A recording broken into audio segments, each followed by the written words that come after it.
Ini cerita baru terjadi sekitar bulan lalu, waktu teman saya naik Gunung Argopuro. Mereka naik berlima, 2 cewek, Sari, Meka dan 3 cowok, memulai pendakian dari jalur Bremi, Kabupaten Situbondo. Hari pertama, mereka memulai pendakian pada pagi hari, namun entah mengapa, mungkin karena jalannya santai, akhirnya mereka kemalaman di jalan. Mereka pun memutuskan membuka camp darurat di jalur yang masih jauh dari taman hidup. Malam pertama biasa saja, bahkan masih diselimuti semangat yang membara untuk mendaki lagi, meskipun mereka harus merasakan dinginnya suhu gunung ditambah hujan yang mengguyur dengan derasnya. Hari kedua, mereka tetap bersemangat untuk mendaki, namun ternyata kondisi Mika lama-kelamaan memburuk. Akhirnya mereka beristirahat di jalur. Mereka mencari tempat yang agak luas agar tubuh Mika bisa beristirahat dengan leluasa. Namun ternyata sudah 1 jam Mika tertidur, tidak tampak ada gerakan tubuhnya. Teman-temannya yang melihat tubuh Mika kaku tanpa ada satu gerakan pun akhirnya cemas. Mika seperti orang pingsan, bahkan saat tubuhnya digerak-gerakkan, Mika tetap tak bergeming, seperti orang yang hilang kesadaran.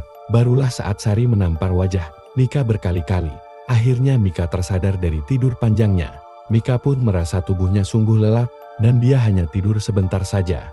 Apa yang dirasakannya ternyata sangat berbeda dengan yang dilihat oleh teman-temannya. Masih edisi kemalaman. Akhirnya mereka memilih membuka camp di Cemoro 5, puncak hutan yang lumayan menyeramkan buat saya. Malam pun semakin larut dan mereka berlima memilih tidur di satu tenda yang sama. Lalu, Sari pun bermimpi, mimpi yang sangat menyeramkan. Dalam mimpinya, pintu tenda Sari terbuka di saat mereka sedang asyik mengobrol di dalam tenda. Tiba-tiba dari luar tenda, ada sosok pria yang sangat dikenal Sari, namun saat Sari terjaga, dia tidak ingat siapa pria yang dikenalnya tersebut. Pria yang di luar tersebut tiba-tiba masuk ke dalam tenda dengan cara melompat. Pria tersebut melompat dan menerkam Sari, lalu Sari pun berteriak meminta tolong. Arman, Sari bangunan. Sari masih menginau meminta tolong dan berteriak dengan volume yang besar. Mika, Sari bangun Sari, sambil menggoyangkan tubuh Sari. Akhirnya Sari terbangun dari mimpi buruknya. Wajah Sari penuh dengan peluh keringat. Begitu juga dengan tubuhnya. Walau suhu di puncak Cemoro 5 itu sangatlah dingin, keempat temannya pun terjaga karena terbangun mendengar suara teriakan Sari. Wajah Sari terlihat pucat dan ketakutan. Beruntung, itu hanya mimpi saja. Sari dan teman-temannya akhirnya kembali melanjutkan tidur. Tak lupa Sari pun membaca doa tidur dan ayat-ayat pendek agar tidurnya bisa nyenyak.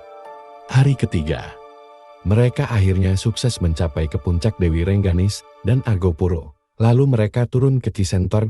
2 orang teman pria Sari, Arman dan Budi, berjalan paling depan. Sedangkan Sari berada di tengah menunggu kedua temannya yang masih berada di belakang. Arman dan Budi akhirnya sampai ke Cisentor lebih dulu. Mereka lalu memasak mie dan membuat minuman, agar saat ketiga temannya sampai di Cisentor, mereka bisa makan langsung. Mereka berbagi tugas. Arman mengambil air di kali Cisentor, sedangkan Budi masak di pondokan Cisentor. Namun, saat Budi sedang memasak, tiba-tiba bulu kuduk Budi berdiri, dan dia merasa merinding. Padahal Budi termasuk orang yang pemberani, dan tidak memikirkan hal mistis apapun selama masak, karena perasaannya semakin tak karuan. Akhirnya Budi mematikan kompornya, dan menyusul Arman ke sungai. Arman, kenapa kamu kemari? Emang sudah masaknya? Budi, belum sih, gak enak aja sendirian di sana. Arman, bilang aja kamu takut sendirian. Budi hanya melampar senyum yang lebar. Mereka berdua kembali ke pondokan Cisentor, memasak dan menunggu ketiga temannya. Tak lama kemudian, ketiga temannya akhirnya sampai ke Cisentor dan mereka menyantap makan siang bersama-sama. Lalu, mereka kembali melanjutkan perjalanan. Karena sudah sore di perjalanan, akhirnya mereka memilih ngecamp di Rawa Embik. Beruntung, di kawasan ini tidak ada gangguan atau mimpi buruk lagi yang dialami Sari dan teman-temannya. Hari keempat, setelah sarapan dan packing barang, mereka melanjutkan perjalanan pulang. Akhirnya, mereka memilih ngecamp di Cikasur, tepatnya di bawah atap rumah yang disanggah dengan sisa dinding rumah permanen di sana. Yang pernah ke Cikasur pasti tahu tempat ini. Lagi-lagi, Sari mengalami mimpi buruk. Sama seperti mimpi sebelumnya, Dalam mimpinya ada sosok pria misterius yang sepertinya dikenalnya. Dalam mimpinya, pria itu mengajak Sari pergi jauh entah kemana. Namun, Sari takut dengan ajakan pria tersebut.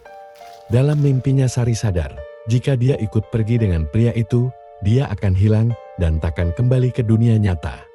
Sari pun ketakutan dan memanggil teman-temannya yang berada di sampingnya. Namun sayangnya, teman-temannya tidak mendengar panggilannya. Akhirnya Sari berteriak-teriak meminta tolong dan menolak ajakan pria tersebut. Sari ketakutan dan berusaha agar tidak diajak pergi oleh pria tersebut. Teman-temannya pun terbangun mendengar Sari mengigau sambil berteriak keras. Mereka akhirnya membangunkan Sari yang masih terus mengigau ketakutan. Sari pun terbangun dengan wajah yang pucat ketakutan dan peluh yang kembali membasahi wajah dan tubuhnya. Walau itu mimpi, Sari merasakan mimpi itu seperti nyata dan untungnya dia bisa cepat sadar dari mimpinya. Ternyata, kisah horor itu tidak hanya dialami Sari saja di Cikasur. Budi, yang berada di ujung deretan tidurnya, juga merasakan kegelisahan yang teramat sangat. Budi, saya merasa ada angin yang ditiupkan ke kepala saya. Arman, masa sih Bud? Budi, iya, mungkin angin dari luar ya, tapi saya memang susah tidur. Arman, benar, kamu susah tidur dan ganggu saya tidur. Dari tadi badanmu bolak-balik terus, balik kanan, balik kiri. Budi, gak tahu kenapa, gelisah terus saya dari tadi. Ternyata Sari juga mimpi buruk. Arman, ya sudah, besok kita mau lanjut perjalanan pulang. Sebelum tidur, kita baca doa dulu, agar tidur kita nyenyak dan tidak diganggu apapun. Mereka lalu kembali melanjutkan tidurnya. Untungnya, tidur kedua ini si Sari tidak bermimpi aneh-aneh lagi. Dia bisa tidur dengan pulas dan enggorok.hhk. Hari kelima. Mereka sarapan, packing dan turun melewati jalur Baderan. Perjalanan mereka pun penuh dengan gembira dan sedikit cerita mistis yang cukup membuat mereka bergidik.